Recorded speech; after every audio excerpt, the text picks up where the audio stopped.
I'm here to demonstrate how easy it is to bathe your dog in the shower with a Rinseroo. This is the 6-foot pet version, which is extra long.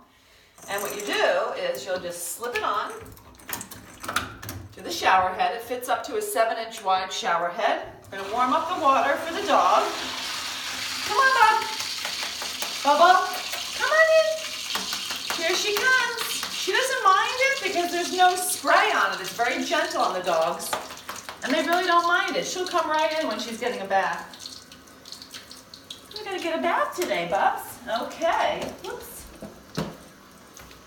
And, ooh, it's a little cold yet. Anyway, we're going to give you a bath. Ooh, it's a little chilly. Sorry, babe. It'll warm up here in a minute.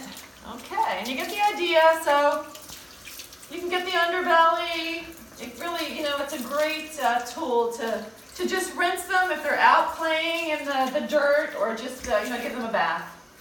And then when they're done, you just turn off the water, disconnect the Rinseroo, and you can also use it to rinse your shower walls. You can rinse the dog in the tub, and you can also rinse your dog in a sink. It's a great tool.